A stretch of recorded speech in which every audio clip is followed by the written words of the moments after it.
இன்னைக்கு எதை பற்றினா நம்ம எல்லாரும் இப்போ பேசுகிற ஒரு விஷயம் வாச்சாத்தி வன்கொடுமை. ஏன் இன்னைக்கு வாச்சாத்தி வன்கொடுமையை பற்றி பேசுகிறாங்க? ஒரே காரணம், செங்கோட்டையானா தாவேக்கால இறந்துட்டார். அதனால இப்போ அவருடைய வீக்னஸ் பாயிண்ட் என்னவோ அதெல்லாம் தேடி கண்டுபிடிச்சி போடுறாங்க. இப்போ வாச்சாத்தி வழக்கை பற்றி பேசுகிற நாம ஏன் மாஞ்சோலை படுகொலை, தாமிரபரணி தொழிலாளர்களுடைய படுகொலையை பற்றி பேசுகிறதில்ல? 1999 நடந்த ஒரு கோர சம்பவம். விடை கொடு எங்கள் நாடே, கடல் வாசல் தெளிக்கும் வீடே. அதாவது 53 ரூபாய் சம்பளம் வாங்கிய 53 ரூபாய் சம்பளம் வாங்கிய ஒரு தொழிலாளர்கள் எங்களுக்கு 120 ரூபாயை ஏற்றி கொடுங்க.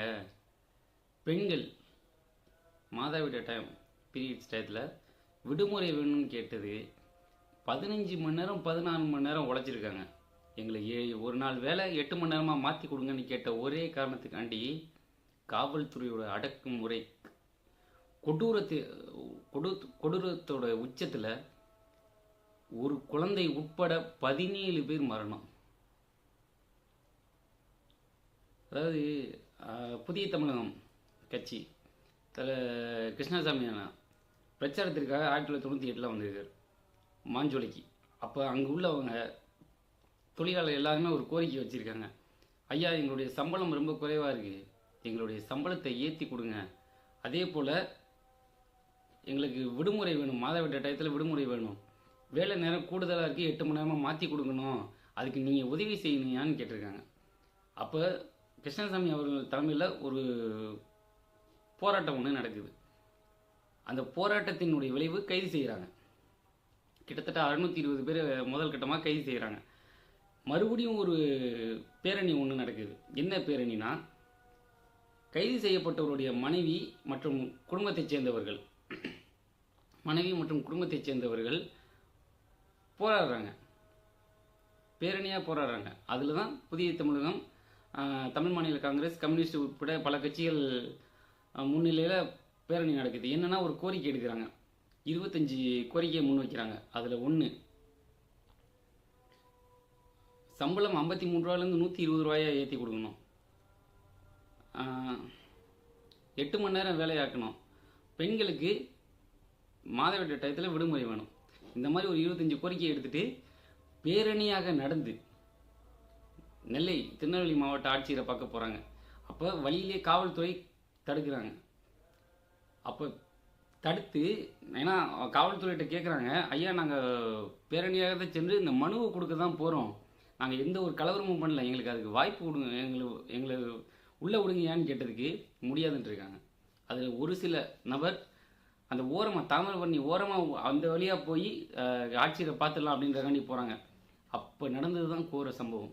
காவல்துறையை துப்பாக்கி சூடு, கல்வீச்சு, இதுக்கு பயந்து அங்குள்ள மக்கள்லாம் ஓடி இருக்காங்க. பக்கத்தில் தாமிரபரணி ஆற்று, அந்த ஆற்றுக்குள்ளே ஓடி இருக்காங்க. அந்த ஆற்றுல மூழ்கி 11 பேர் மரணம், காயத்தினால 5 பேர் மரணம். இதில் இன்னொரு கொடுமை என்னன்னா, அந்த ஆற்றுல கடக்க போகும்போது இந்த கரையிலேருந்து அடுத்த கரைக்கு அவங்க நீச்சல் அடித்து போயிருக்காங்க. அடுத்த கரையிலையும் காவல்துறை நின்றுருக்காங்க. வழியிலேயே காவல்துறை திருப்பி மறுபடியும் அவங்களை பிடிச்சி தண்ணிக்குள்ளே தள்ளி விட்றாங்க. எவ்வளோ பெரிய ஒரு கொடூரமான செயல். இது இன்னும் ஒரு கொடூரம் என்ன அப்படின்னா, அந்த காவல்துறை தடியடி நடத்தும் போது என்ன சொல்லி தடியடி நடத்துகிறாங்க தெரியுமா? நீ இந்த சமூகத்தை சேர்ந்தவன் தானடா, உனக்கு என்னடா போராட்டம்னு சொல்லி அடிச்சிருக்காங்க. சம்பள உயர்வுக்கும் அதை ஜாதி கலவரமாக மாற்றினது எவ்வளோ பெரிய ஒரு கேவலம். அவங்க கேட்டது என்ன? சம்பளம். அனைத்து சமூகத்தையும் சேர்ந்தவன் தான் போராடினா. தான் வயிற்று பசிக்காண்டி போராடினவனை ஜாதி கலவரமாக திருப்பி விட்டுருக்காங்க. இதுக்கு இதை விட கொடுமை என்னன்னா, கலைஞர் கருணாநிதி முதலமைச்சராக இருக்கும்போது நடந்த சம்பவம். கருணாநிதி அறிக்கை எழுதுறாரு, என்னதுன்னா, கலவரக்காரர்கள் கலவரம் செய்யும் பொழுது, போராட்டக்காரர்கள் கலவரம் செய்யும் பொழுது காவல்துறை கட்டுப்படுத்தியது, அந்த சமயத்தில் தண்ணியில் விழுந்து மரணம் அடைந்து விட்டார்கள் அப்படின்னு எழுதுறாரு. அவர் எந்த ஒரு கலவரமும் பண்ணல, பேரணியாக மனு கொடுக்கறதுக்காண்டி போனாங்க. ஆனால் கருணாநிதி கலைஞர் திமுக ஆட்சியில் ஒரு தவறான ஒரு அறிக்கையை இதை முன் வைக்கிறாங்க.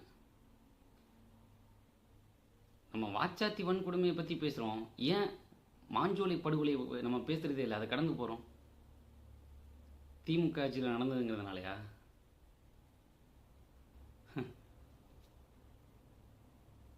பனைமரை காடே பறவைகள் கூடே மறுமுறை ஒரு முறை பார்ப்போமா? உதட்டில் புன்னகை புதைத்தோ, உயிரை உடம்புக்குள் புதைத்தோ, வெறும் கூடுகள் மட்டும் ஊர்வலம் போகிறோம்.